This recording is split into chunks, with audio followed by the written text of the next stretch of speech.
Hello everyone. Today we are going to discuss about the transcription process. हम last class में तो already ये तो डिस्कस कर चुके थे भाई कि ट्रांसक्रिप्शन यूनिट क्या होता है, किस पे ये ट्रांसक्रिप्शन वाला पूरा प्रोसेस होगा, ठीक है। लेकिन आज हम जो टॉपिक डिस्कस करने वाले हैं that is the actual transcription process, ठीक है। प्रोसेस ऑफ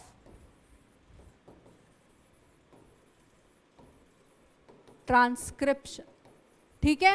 अभी तक हमको ये तो पता चल गया है भाई कि ट्रांसक्रिप्शन का प्रोसेस होता क्या है, ठीक है। कि जो आरएनए का कन्वर्जन होता है किसमें, प्रोटीन में, उसको अपन क्या कहते हैं, ट्रांसक्रिप्शन कहते हैं, ठीक है। अब ये ट्रांसक्रिप्शन में अपन ने ये भी देख लिया था कि तीन बेसिक क्या होता है, यूनिट्स होते हैं जो पार्ट लेते हैं। फर्स्ट होता है हमारा प्रोमोटर, इनिशिएटर, ठीक है। एक होता है टर्मिनेटर और बीच वाला क्या होता है हमारा स्ट्रक्चरल जीन, ठीक है। एक क्या होता है हमारा स्ट्रक्चरल जीन। अब क्या होता है कि ये जो सारा प्रोसेस है, ठीक है, ये जो सारा प्रोसेस है वो चला कौन रहा है, डीएनए डिपेंडेंट आरएनए पॉलीमरेज। सारा के सारा कार्यभार बेचारे उस एंजाइम के ऊपर डाल दिया है कि सारा तू कर, ठीक है। डीएनए रेप्लिकेशन के टाइम तो कितनी सारी चीजें थी, एक हेलिकेज था जो बॉन्ड्स को तोड़ रहा है, टोपो आइसोमरेज उसकी टेंशन को कम कर रहा है डीएनए की, और पता नहीं कौन से एंजाइम्स थे जो कि उस रेप्लिकेशन प्रोसेस को लिए हुए थे। लेकिन जब बात आई ट्रांसक्रिप्शन की तो यहाँ पार्शियलिटी हो गई। यहाँ पे क्या है कि एक सिंगल एंजाइम क्या कर रहा है, सारा के सारा वर्कलोड लेके घूम रहा है कि भाई उसी को सारा काम कराना है, उसी को इस डीएनए को खोलना है, ठीक है। वही क्या करेगा, बेस पेयर्स लगाएगा आगे, आई मीन कॉम्प्लीमेंटेरिटी के चक्कर में ये सारे नाइट्रोजनस बेसिस भी क्या लगेगा, वही लगाएगा, खोलेगा भी यही डीएनए के स्ट्रक्चर को, वहां पे स्ट्रक्चर्स भी यही बनाएगा, स्टार्ट भी यही करेगा, खत्म भी यही करेगा। डीएनए पॉलीमरेज के पास तो बहुत सारी सुविधाएं थी, उसको तो सिर्फ बेस पेयर बनाना था, बाकी सारा काम तो बाकी सब कर ही रहे थे अपना। वहां पे क्या था, एक्चुअल डिविजन ऑफ लेबर, कि सभी लोगों को स्पेसिफिक काम क्या थे, बांटे हुए थे, दिए हुए थे, ठीक है।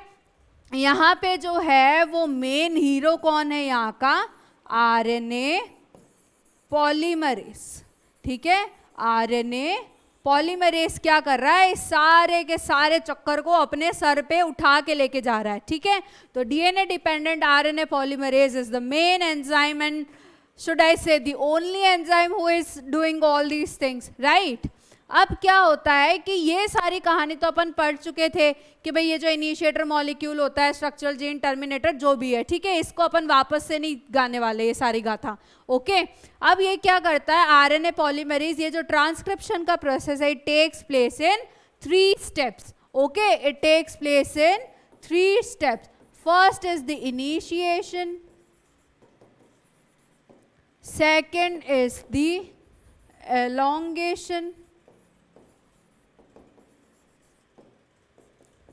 third one is the termination, ठीक है। थर्ड वन क्या हो जाएगा, टर्मिनेशन। अब जैसे कि सारा के सारा क्या है, काम डाल दिया आपने आरएनए पॉलीमरेज के सर पे, तो भाई उसने भी हाथ झटक दिया कि सारा तो मैं नहीं करूंगा, मुझे भी कुछ ना कुछ तो हेल्पर्स चाहिए। आप चाहे मेन काम बांटो नहीं बांटो, कम से कम मेरी तो हेल्प करने दो, ठीक है। तो उसीलिए क्या होता है कि आरएनए पॉलीमरेज क्या होता है, इकलौता या अकेले से क्या कर पाता है, ये प्रोसेस इनिशिएट नहीं कर सकता पूरे से, ओके। इसको अपने साथ क्या चाहिए होता है, एक फैक्टर चाहिए होता है, एक इनिशिएशन फैक्टर चाहिए होता है, ठीक है। आरएनए पॉलीमरेज को क्या चाहिए होता है, एक इनिशिएशन फैक्टर चाहिए होता है, और वो इनिशिएशन फैक्टर कौन बनता है, सिग्मा, ठीक है। वो इनिशिएशन फैक्टर कौन बनता है, वो आरएनए पॉलीमरेज का सहारा कौन बनता है, सिग्मा। सिग्मा कहता है कि भाई मैं तेरे को इनिशिएशन करने में सपोर्ट कर देता हूं, ठीक है। तो ये क्या हो जाता है कि जब आरएनए पॉलीमरेज सिग्मा के साथ बाइंड करता है, ठीक है, तो जो हमारी इनिशिएशन वाली क्या होती है, सीक्वेंस होती है, डीएनए सीक्वेंस होती है, वहां पे क्या करता है, ये एक्ट करना चालू करता है, ठीक है। इसकी वजह से क्या होता है कि हमारा जो इनिशिएशन प्रोसेस है दैट स्टार्ट्स, जो प्रोसेस है वो हमारा क्या हो जाता है, स्टार्ट हो जाता है, ठीक है। उसके बाद हमारा जो सेकंड प्रोसेस है वो क्या है, एलोंगेशन, ठीक है, वो क्या है, एलोंगेशन। अच्छा, ये जो आरएनए पॉलीमरेज है ये क्या करता है, जैसे उसने क्या लिया था, डीएनटीपी को हेल्प लिया था, डीऑक्सी न्यूक्लियोसाइड ट्राइफॉस्फेट, ठीक है। इसने क्या उसको डीएनए पॉलीमरेज ने उसको क्या किया था, एज अ सबस्ट्रेट यूज किया था। यहाँ जो आरएनए पॉलीमरेज है वो क्या कर रहा है, न्यूक्लियोसाइड ट्राइफॉस्फेट को एज अ सबस्ट्रेट यूज करता है, ठीक है। ये क्या करता है कि न्यूक्लियोसाइड ट्राइफॉस्फेट को एज अ सबस्ट्रेट यूज करता है और उसी कॉम्प्लीमेंटैरिटी के बेसिस पे अपने सीक्वेंस क्या करता रहता है, बनाते रहता है, ठीक है। तो ऐसे तो क्या हो जाएगा, हमारा ये प्रोसेस स्टार्ट हो जाता है, ठीक है। उसके बाद क्या होता है कि भाई ये इनिशिएट हो गया प्रोसेस।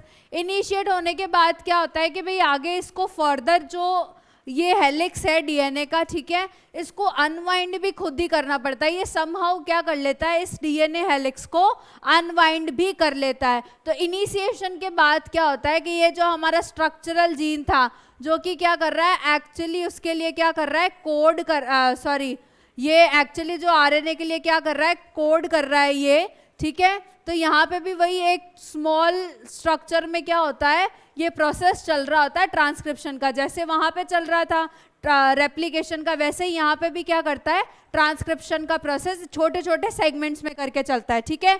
ये आरएनए पॉलीमरेज ही डीएनए को अनवाइंड करता चलता है और यहाँ पे फिर क्या करता है, ये प्रोसेस कंटिन्यू करते हुए चलता है, बेस पेयर्स बनाते हुए चलता है, ठीक है।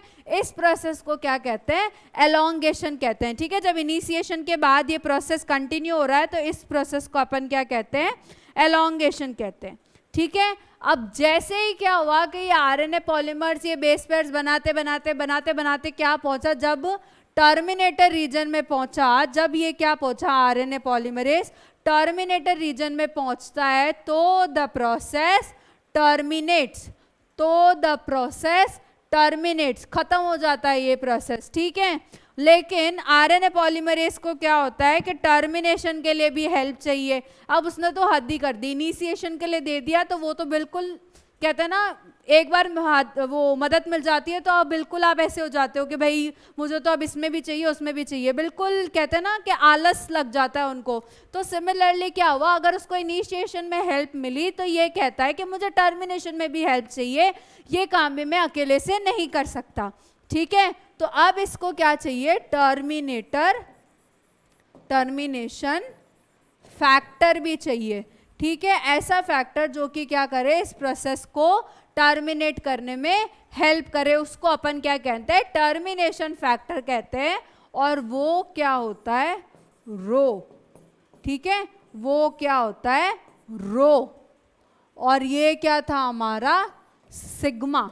तो ये फैक्टर्स क्या करते हैं भाई, आरएनए पॉलीमरेज के ऊपर अटैच करते हैं, ठीक है। इनिशिएशन फैक्टर क्या करता है कि जब ये क्या करता है, आरएनए पॉलीमरेज से कनेक्ट हो, अटैच हो जाता है, ठीक है। उसके बाद क्या करता है कि जैसे ये इनिशिएशन रीजन में आता है, ठीक है, वैसे ही क्या हो जाता है कि ये अपना प्रोसेस को चालू कर देता है, ठीक है। आरएनए पॉलीमरेज जो है वो हमारे अपने प्रोसेस को क्या कर देता है, चालू कर देता है, ठीक है। अब जैसे ही क्या हुआ कि ये प्रोसेस चालू हुआ, प्रोमोटर रीजन पे आके, sorry I have been calling this initiation, ठीक है। प्रोमोटर रीजन पे आके क्या होता है, जब ये इनिशिएशन चालू होता है, ठीक है, प्रोमोटर सीक्वेंस पे जैसे ही वो आया तो क्या हुआ कि ये हमारा जो ट्रांसक्रिप्शन का प्रोसेस है वो क्या हो जाएगा, इनिशिएट हो जाएगा, चालू हो जाएगा। इस प्रोसेस को अपन क्या कहते हैं, इनिशिएशन कहते हैं। और इसमें हेल्प कौन करता है, सिग्मा फैक्टर। फिर फर्दर क्या होता है कि समहाउ आरएनए पॉलीमरेज क्या करता है, इसको डीएनए को अनवाइंड करने का भी मैनेज कर ही लेता है और फिर सेगमेंट टू सेगमेंट क्या करता है, आगे बेस पेयर्स बनाते जाता है, ठीक है। इस प्रोसेस को क्या करता है, खोलता जाता है, बनाता जाता है, खोलता जाता है, बनाता जाता है। इस प्रोसेस को क्या कहते हैं, एलोंगेशन, ठीक है। जो थर्ड है वो क्या हो जाएगा, टर्मिनेशन। जब भी ये टर्मिनेटर सीक्वेंस पे पहुंचेगा ये प्रोसेस करता करता। वैसे ही क्या होगा, इसके ऊपर एक रो फैक्टर आके अटैच हो जाएगा। ये रो फैक्टर क्या करता है कि इस प्रोसेस को टर्मिनेट कराने में हेल्प करता है। ठीक है, इस प्रोसेस को क्या करता है, टर्मिनेट कराने में हेल्प करता है, और इसकी वजह से क्या हो जाता है, ये प्रोसेस फिर फर्दर टर्मिनेट हो जाता है, खत्म हो जाता है। ठीक है, अब ये सब तो जो चोचले हैं वो तो हो गए ट्रांसक्रिप्शन के। ठीक है, अब क्या होता है कि भाई अगर आप लोगों को याद हो तो कुछ ऐसे स्ट्रक्चर्स थे, कुछ ऐसे सीक्वेंसेस थे जिसकी वजह से अपन ने कहा था कि भाई जो यूकैरियोट्स हैं उसमें तो क्या होता है, जो प्राइमरी ट्रांसक्रिप्ट्स होते हैं, ठीक है, जो सीक्वेंस होता है वो क्या होता है, इंटरप्टेड होता है। ठीक है, वो क्या होता है, इंटरप्टेड होता है। ठीक है, तो मतलब कि प्रोकैरियोट्स का तो बहुत सही है कि भाई उनके ना एक्सॉन्स इंट्रॉन्स के लफड़े ना और कुछ करना उनको। ठीक है, लेकिन क्या होता है, जो यूकैरियोट्स होते हैं उसमें कुछ एडिशनल कॉम्प्लेक्सिटीज भी होती है। ठीक है, उसमें क्या होती है, कुछ एडिशनल कॉम्प्लेक्सिटीज होती है, और वो एडिशनल कॉम्प्लेक्सिटीज क्या होती है, पहला तो ये कि जैसे प्रोकैरियोट्स में तो ज़्यादा लफड़े नहीं है, यहाँ पे क्या होता है, डिवीजन ऑफ लेबर भी होता है। मतलब जो आरएनए पॉलीमरेज होते हैं वो भी क्या होते हैं, 1, 2 और 3। ठीक है, वो भी क्या होते हैं, 1, 2 और 3। आरएनए पॉलीमरेज पूरा नहीं लिख रही है ना, आरएनए पॉलीमरेज 1, आरएनए पॉलीमरेज 2,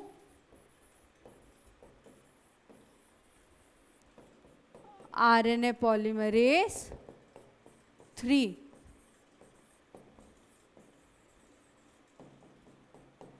ठीक है,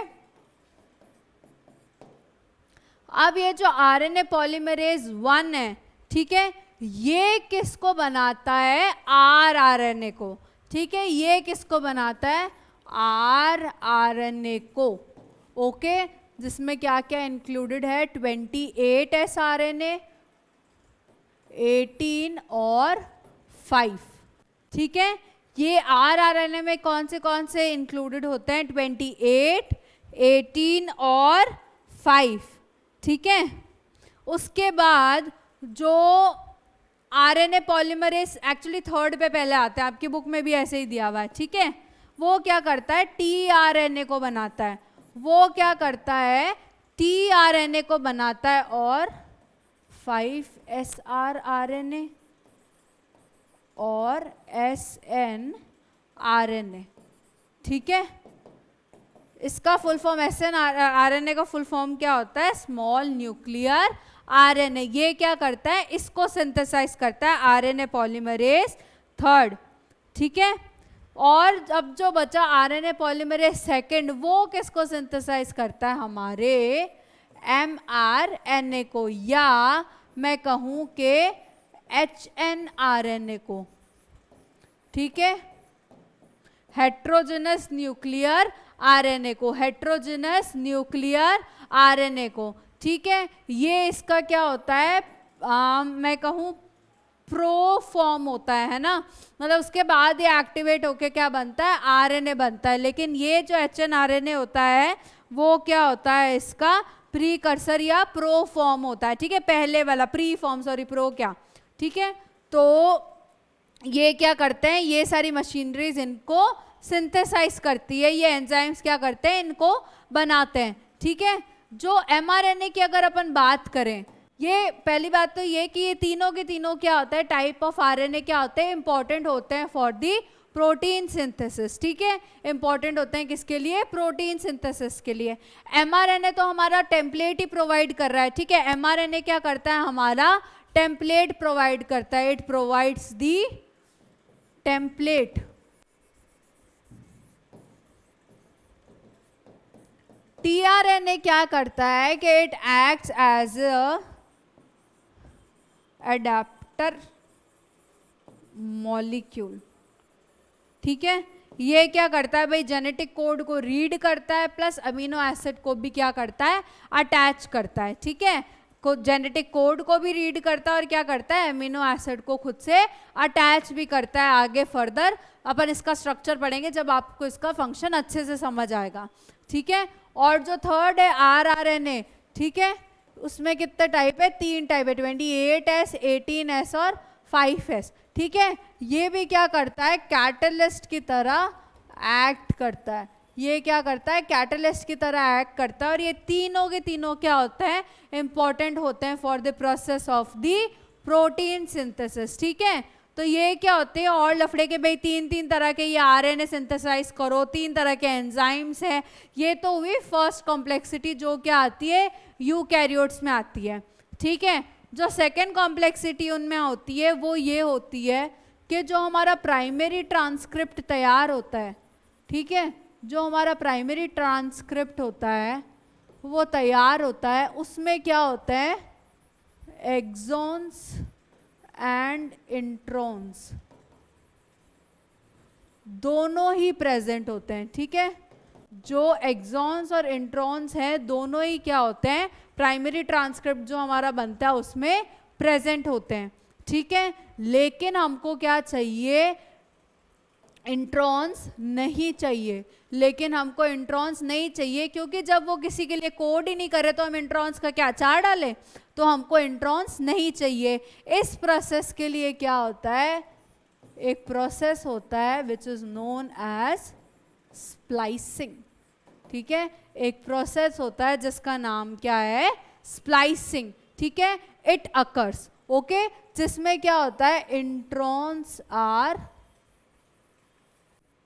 रिमूव्ड, इंट्रॉन्स आर रिमूव्ड, ठीक है। और ये जो प्रोसेस करके क्या होता है, ये हमारा अच्छा सा ट्रांसक्रिप्ट बनता है जिसमें इंट्रॉन्स प्रेजेंट नहीं होते, सिर्फ एक्सॉन्स प्रेजेंट होते हैं। और अब जो सीक्वेंस है वो क्या हो गया है, कंटिन्यूस हो गया है, ठीक है। पहले इंटरप्टेड था लेकिन अब क्या हो गया है, कंटिन्यूस हो गया है, ठीक है। तो इसलिए ये क्या हो जाएगा, अब सही है कि भाई अब हमारा कंटिन्यूस है, अब हमारा काम क्या हो गया है, सही हो गया है, ठीक है। इस प्रोसेस को क्या कहते हैं, स्प्लाइसिंग। इस प्रोसेस को क्या कहते हैं, स्प्लाइसिंग, जिसमें क्या होता है, इंट्रॉन्स क्या होता है, रिमूव होते हैं और एक्सॉन्स क्या होते हैं, सिर्फ बचते हैं और आपस में ज्वाइन हो जाते हैं, ठीक है। ये था हमारा स्प्लाइसिंग का प्रोसेस। पहला तो यूकैरियोट्स में ये होता है, प्लस एक और चीज होती है कि जो हमारा HNRNA होता है, ठीक है, HNRNA क्या था, हमारा प्रीकर्सर था फॉर दी mRNA, ठीक है। It was the precursor for the mRNA। अब ये HNRNA क्या करता है कि RNA में कन्वर्ट होने के लिए 2 प्रोसेसेस के थ्रू उसको गुजरना पड़ता है, ठीक है। इसको क्या है, mRNA में कन्वर्ट होने के लिए उसको 2 प्रोसेसेस से गुजरना पड़ता है। पहला है कैपिंग,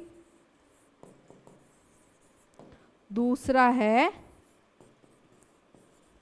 टेलिंग, ठीक है। पहला है कैपिंग, दूसरा है टेलिंग, ठीक है।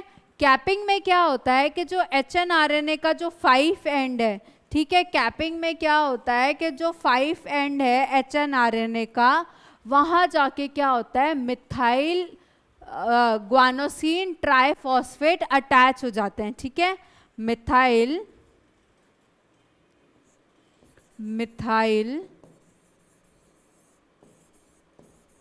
ग्वानोसिन ट्राइफॉस्फेट जाके क्या हो जाता है, अटैच होता है, ठीक है। इस प्रोसेस को अपन क्या कहते हैं, कैपिंग कहते हैं। जब HNRNA पे 5 एंड पे क्या होता है, मिथाइल ग्वानोसिन ट्राइफॉस्फेट जाके अटैच हो जाता है, ठीक है। इस प्रोसेस को अपन ने क्या कह दिया, कैपिंग कह दिया। टेलिंग में क्या होता है कि इसका जो 3 एंड है, ठीक है, इसका जो क्या होता है कि इसका जो क्या होता है कि 3 एंड होता है, वहां पे क्या होता है कि एडिनालेट रेसिड्यूज जाके क्या होते हैं, अटैच हो जाते हैं, ठीक है। एडिनालेट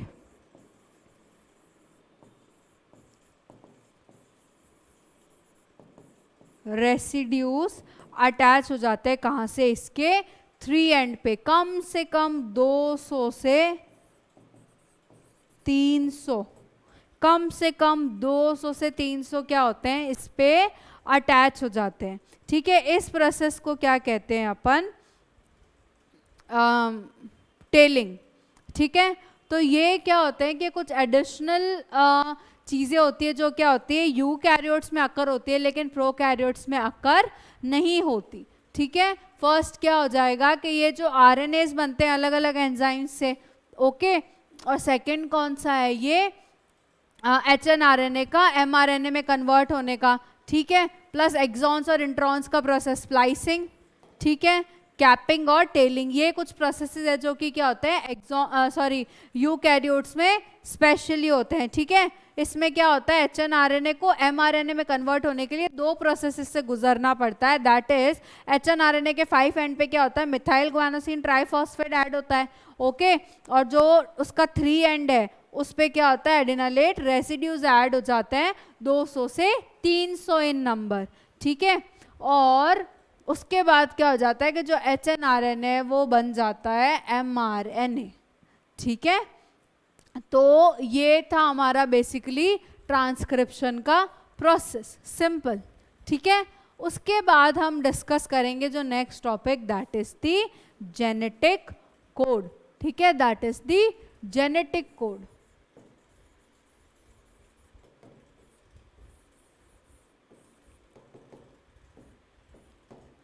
अब जेनेटिक कोड कहाँ गेम में आया, ठीक है। जेनेटिक कोड ऐसे आया गेम में कि भाई हमको ये तो पता है कि डीएनए आरएनए में डीएनए का रेप्लिकेशन कैसे होगा, रेप्लिकेशन कैसे होता है कॉम्प्लीमेंटेरिटी के बेसिस पे, ठीक है, कि एडेनाइन है तो आगे थाइमिन लगेगा, ग्वानिन है तो आगे साइटोसिन लगेगा, ठीक है। ये हो गया डीएनए रेप्लिकेशन का मामला। अगर दूसरा पार्ट आ जाता है वो है क्या ट्रांसक्रिप्शन, ठीक है। ट्रांसक्रिप्शन में क्या था कि डीएनए से आरएनए बन रहा था, डीएनए से क्या बन रहा था आरएनए बन रहा था। अब ये जो डीएनए से आरएनए बनने का भी प्रोसेस था ये भी काफी सिंपल था कि भाई इसमें क्या प्रॉब्लम है, ये भी तो बेस पेयर के बेसिस पे चल रहा है, एक टेम्पलेट स्ट्रैंड तो अपने पास ऑलरेडी था दोनों ही केसेस में, डीएनए रेप्लिकेशन के केसेस में भी था और आरएनए फॉर्मेशन के उसमें भी था, मतलब ट्रांसक्रिप्शन में था, ठीक है। तो ये सब तो इजी मामले थे क्योंकि अपने पास एक बेस था, एक टेम्पलेट था, ठीक है, और अपन को पता था कि ये मामला कैसे चल रहा है कॉम्प्लीमेंटेरिटी के बेसिस पे चल रहा है कि भाई जहाँ एडेनाइन है वहाँ थाइमिन लगेगा और अगर आरएनए है तो वह एडेनाइन की जगह क्या लगेगा यूरेसिल लगेगा। लेकिन अब आगे क्या आरएनए से प्रोटीन कैसे बनेगा, इसमें कौन सी कॉम्प्लीमेंटेरिटी लग रही है, इसमें तो कोई कॉम्प्लीमेंटेरिटी नहीं लग रही। तो अब क्या ऐसा प्रोसेस है जो आरएनए के कहते हैं ना सीक्वेंस से क्या होगा प्रोटीन बना पाएगा, कैसे बनेगा, ये कॉम्प्लीमेंटेरिटी का तो सीक्वेंस ही नहीं चलता यहाँ कि भाई यहाँ ये आरएनए का न्यूक्लियोटाइड प्रेजेंट है तो यहाँ प्रोटीन भी इसका ऑपोजिट प्रेजेंट हो जाएगा, मतलब कॉम्प्लीमेंट्री प्रेजेंट हो जाएगा, ऐसे तो नहीं हो सकता। क्या ऐसी चीज है जो क्या कर रही है आरएनए पे प्रेजेंट है जो कि क्या कर रही है इन प्रोटीन्स को बना रही है, इन प्रोटीन्स या मैं कहूँ अमीनो एसिड्स के लिए क्या कर रही है कोड कर रही है, ठीक है। तो फिर क्या हुआ कि अगेन जब कोई सवाल आता है तब कोई साइंटिस्ट उभर के आता है, भाई सबको बड़ी क्यूरियोसिटी होती है कि जो हुआ वो कैसे हुआ। आज के ज़माने के बच्चों जैसे नहीं है जो बस फालतू दिमागों में यहाँ वहाँ दिमाग लगाते रहे कि ये कैसे वो कैसे, वो तो बिल्कुल ही पागल हो जाते थे इन चीज़ों में, ठीक है। तो फिर एक साइंटिस्ट क्या है उभर के आए जिनका नाम क्या था जॉर्ज गैमो, ठीक है, जॉर्ज गैमो। उन्होंने क्या कहा कि ये जो न्यूक्लियोटाइड्स हैं, ठीक है, ये जो आरएनए है ना, ये जो न्यूक्लियोटाइड बेसिस, ये क्या होते हैं कि इनके पास कुछ तो कोड्स हैं, ठीक है, इनके पास क्या होता है कोड्स होते हैं जो क्या करते हैं इन अमीनो एसिड्स के लिए कोड करते हैं, ठीक है। क्या कहा उन्होंने कि इनके पास क्या होता है कुछ कोडॉन्स होते हैं एक्चुअली, ठीक है, जो कि क्या करते हैं कि इन अमीनो एसिड्स के लिए कोड करते हैं, ठीक है। अब ये तो चीज़ आ गई, लेकिन अब मेन बात ये थी कि क्या कोडॉन्स कैसे कोडॉन्स कौन कैसे कोड कर रहा है, ठीक है। तो इन्होंने कहा एक बात अपन सोच के देखें कि भाई अपने न्यूक्लियोटाइड कितने, न्यूक्लियोटाइड तो कितने हैं गिनती के 4, ठीक है, न्यूक्लियोटाइड अपने पास कितने हैं 4, एडेनाइन आरएनए का केस है तो यूरेसिल, ग्वानिन और साइटोसिन। ठीक है, अपने पास न्यूक्लियोटाइड कितने हैं? 4 हैं। ओके, लेकिन अपन को चाहिए कितने? आई मीन एमिनो एसिड्स कितने होते हैं? अपन ने बायोमोलिक्यूल्स चैप्टर में पढ़ा होगा, है ना, कि प्रोटीन्स के लिए जो अमीनो एसिड्स इंक्लूडेड होते हैं वो कितने होते हैं? 20 अमीनो एसिड्स। ठीक है, तो अब इनके दिमाग में आया कि भाई कोड प्रेजेंट है, चलो मान लिया, ठीक है, लेकिन 4 न्यूक्लियोटाइड्स कैसे 20 अमीनो एसिड्स के लिए कोड कर सकते हैं? ये तो सोचने वाली बात है ना। 4 न्यूक्लियोटाइड्स कैसे 20 अमीनो एसिड्स के लिए कोड कर सकते हैं? तो उन्होंने कहा कि भाई हो सकता है कि कोई कॉम्बिनेशन हो इन न्यूक्लियोटाइड्स का, क्या हो कि कोई कॉम्बिनेशन हो जो कि क्या कर रहे हैं? इन अमीनो एसिड्स के लिए कोड करता हो। ठीक है, तो उन्होंने देखा कि भाई चलो एक बार सिंगल सिंगल लेके देखते हैं। ठीक है, सिंगल सिंगल अगर अपन कंसिडर करें तो ये कितने हुए? 4 ही चीजें हुई ना, AUGC, 4 न्यूक्लियोटाइड्स और अमीनो एसिड कितने? 20। ठीक है, तो उन्होंने कहा भाई ये मामला तो जम नहीं रहा है, क्योंकि 4 ही न्यूक्लियोटाइड है लेकिन अमीनो एसिड्स तो 20 है, तो ऐसे कैसे काम चलेगा? ठीक है, तो ये चीज तो पॉसिबल नहीं है। तो मतलब ये एक सिंगल वाली बात तो यहाँ, सिंगल न्यूक्लियोटाइड वाली बात तो यहाँ कैंसिल हो गई कि चलो 4 न्यूक्लियोटाइड 4 अमीनो एसिड के लिए तो कोड कर देंगे, लेकिन बाकी 16 कहाँ जाएंगे? सही है ना। तो फिर दिमाग लगाया कि भाई 2 पेयर्स भी तो ले सकते हैं अपन। ठीक है, 2 पेयर्स ले लेते हैं। ठीक है, तो उस वजह से क्या हो जाएगा, अगर अपन 2 को पेयर में लेते हैं, ठीक है, पेयर में अगर ले लेते हैं तो उसकी वजह से क्या हो जाएगा? 16 सीक्वेंसेस बन जाएंगी, है ना, 16 कोड्स बन जाएंगे। अगर आप करके देखोगे इसको, 4 × 2 क्या होता है? 4 का स्क्वायर क्या होता है? 16 होता है। ठीक है, तो इससे क्या हो जाएंगे? 16 कॉम्बिनेशन बन जाएंगे। तो अभी भी क्या है अपने पास? अमीनो एसिड तो क्या है? 20 है। तो भाई 16 के लिए तो अमीनो एसिड मतलब 16 आपके न्यूक्लियोटाइड के कॉम्बिनेशन हुए हैं। ठीक है, और 20 है अमीनो एसिड, तो 16 तो अमीनो एसिड कोडेड हो जाएंगे, फिर बाकी 4 कहाँ जाएंगे? तो ये भी मामला उनको बैठा नहीं।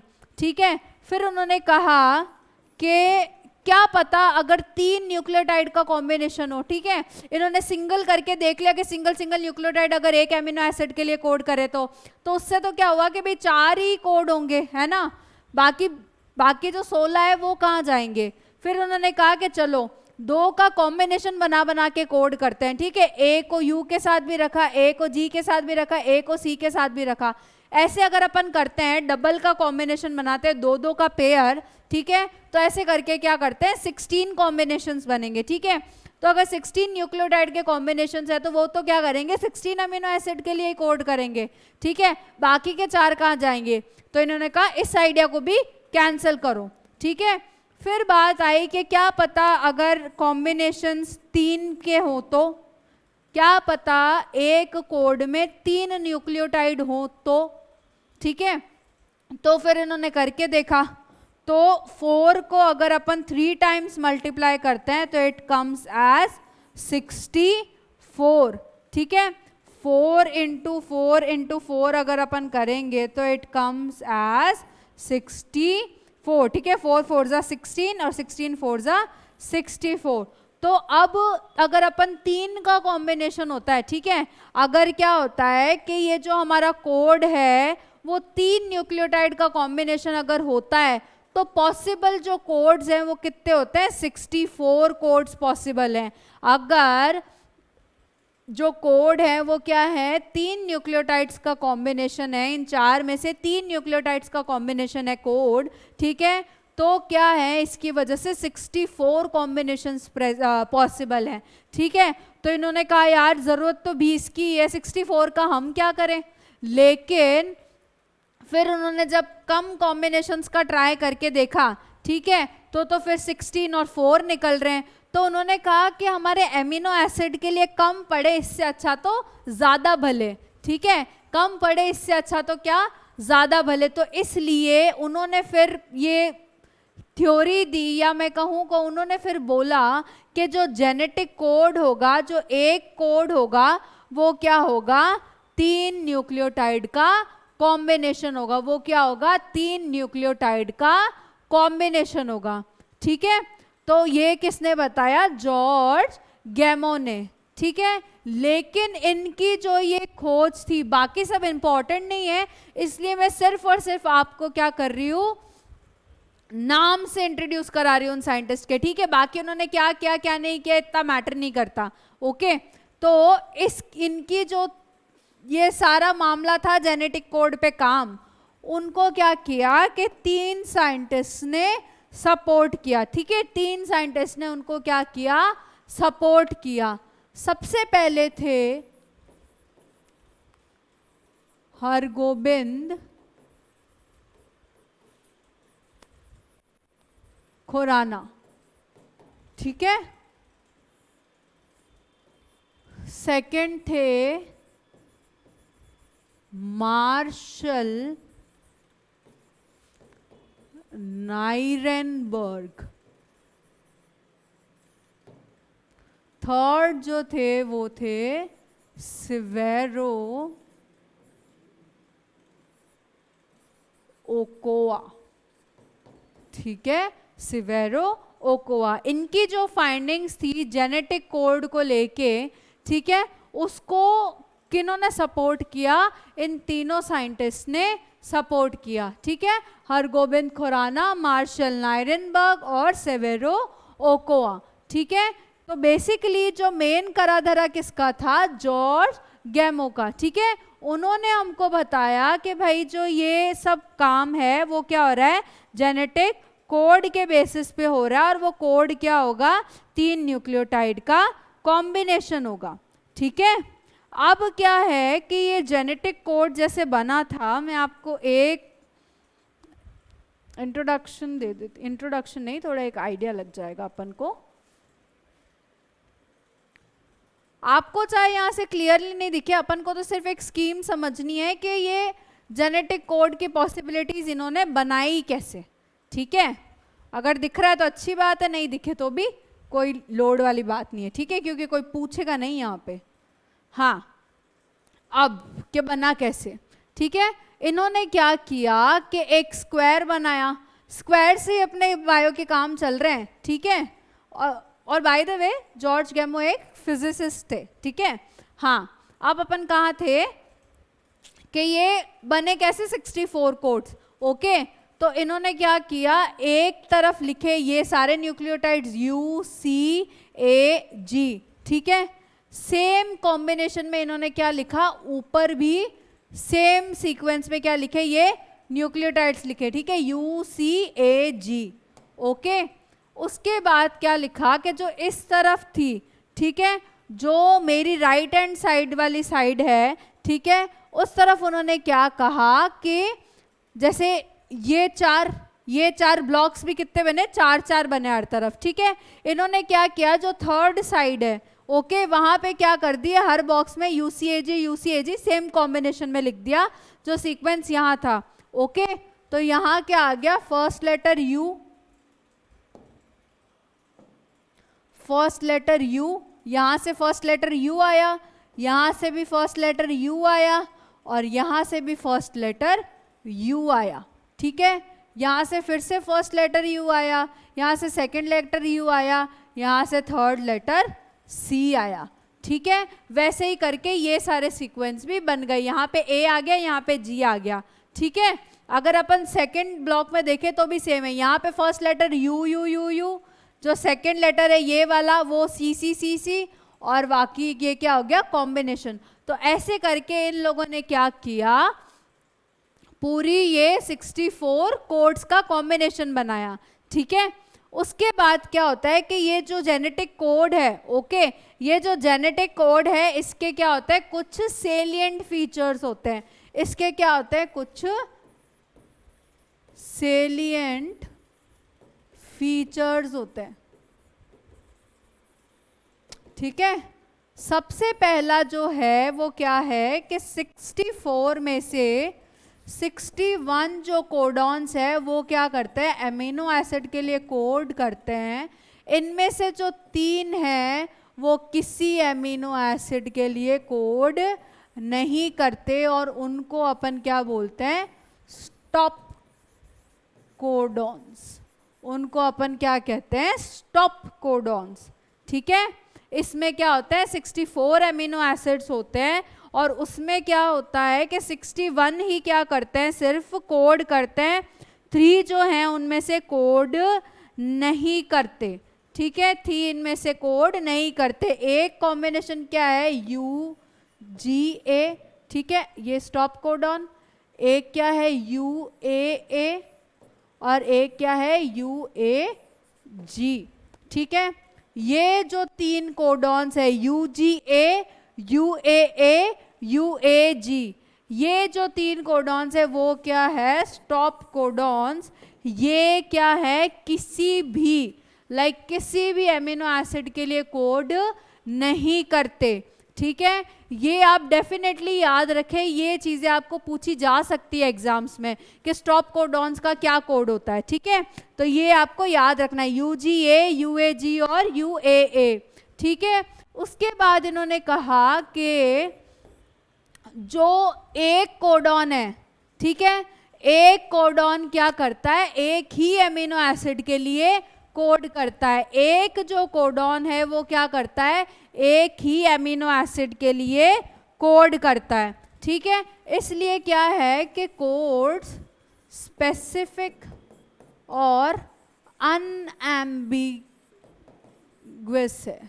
ठीक है, कोड्स क्या है, स्पेसिफिक है और अनएम्बिगुअस है।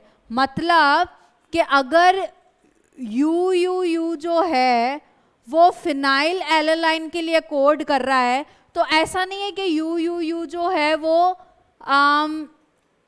वेलाइन के लिए भी कोड करेगा। ठीक है, ये अमीनो एसिड्स के नाम बता रही हूँ। अगर UUU फिनाइल एलालाइन के लिए कोड कर रहा है तो वो उसी के लिए कोड करेगा। ऐसा नहीं है कि एक कोड जो है वो 2 के लिए कोड करेगा कि भाई फिनाइल एलालाइन के लिए भी मैं ही कोड करूंगा और वेलिन के लिए भी मैं ही कोड करूंगा। ठीक है, कोई कंफ्यूजन नहीं है, कोई एम्बिग्विटी नहीं है इसमें। इसलिए क्या कहते हैं, इसको नॉन एम्बिगुअस बोलते हैं और स्पेसिफिक बोलते हैं, क्योंकि एक जो कोडॉन है वो क्या करता है, एक ही एमिनो एसिड के लिए कोड करता है। बट जो हमारा जो थर्ड सेलिएंट फीचर है वो क्या है, आपको थोड़ा कंफ्यूज कर सकता है कि एक कोड चाहे क्या है, एक कोडॉन हो सकता है कि सिर्फ एक अमीनो एसिड के लिए कोड कर रहा हो, लेकिन एक amino acid can be coded by more than 1 codon. ठीक है, थर्ड ये क्या कह रहा है कि भाई एक कोडॉन तो एक ही अमीनो एसिड के लिए कोड करेगा, लेकिन जो वो एक अमीनो एसिड है वो बहुत सारे कोडॉन से कोडेड हो सकता है। मतलब UUU तो सिर्फ फिनाइल एलालाइन के लिए कोड कर रहा है, लेकिन UUC भी फिनाइल एलालाइन के लिए कोड करता है। ठीक है, तो एक कोड एक एमिनो एसिड को ही कोड कर रहा है, लेकिन एक एमिनो एसिड तो बहुत सारे कोड से कोड हो सकता है ना, बहुत सारे कोडॉन से क्या हो सकता है, कोड हो सकता है। ठीक है, तो इसलिए इस कोड को अपन क्या कहते हैं, डीजनरेट कहते हैं। ठीक है, इसलिए अपन कोड को क्या कहते हैं, डीजनरेट कहते हैं। जो हमारा फोर्थ पॉइंट है वो क्या हो जाएगा कि जो